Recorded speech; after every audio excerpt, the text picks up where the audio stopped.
Hello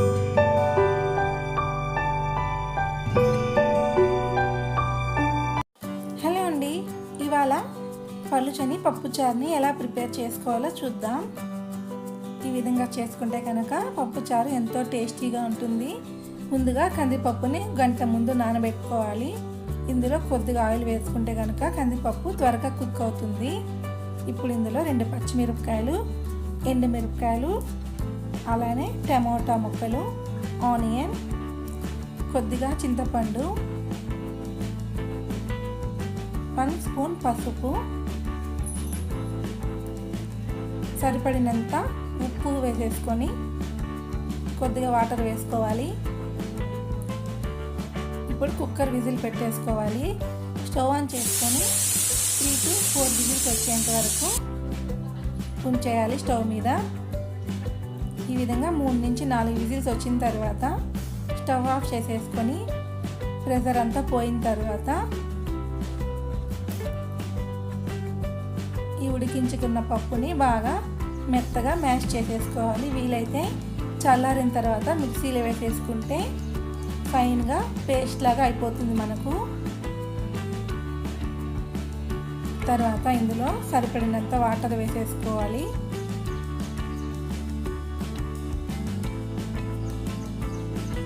చూసారు కదా, ఈ క్వాంటిటీలో వాటర్ని యాడ్ చేసుకొని పక్కన ఉంచేసుకుందాం.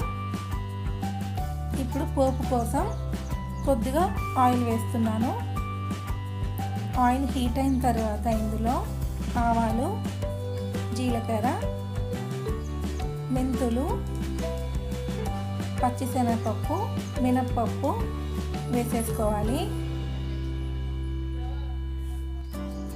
అలానే సన్నగా కట్ చేసుకున్న ఆనియన్, వెల్లుల్లిపాయలు వేసుకున్నాక ఒక ఎండుమిర్చి కూడా వేసుకొని ఆనియన్ బాగా కలర్ చేంజ్ అయ్యేంత వరకు ఫ్రై చేసుకోవాలి.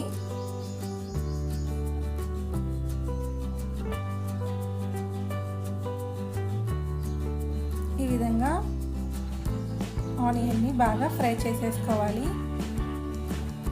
తర్వాత ఇందులో కొద్దిగా ఇంగువ తప్పనిసరిగా వేసుకోవాలి.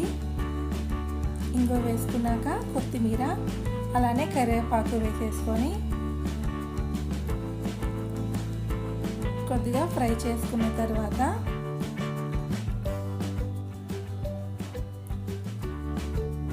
పప్పుచారుని పోపులో వేసేసుకోవాలి. ఈ విధంగా వేసేసుకున్నాక పప్పుని బాగా తెల్లనివ్వాలి.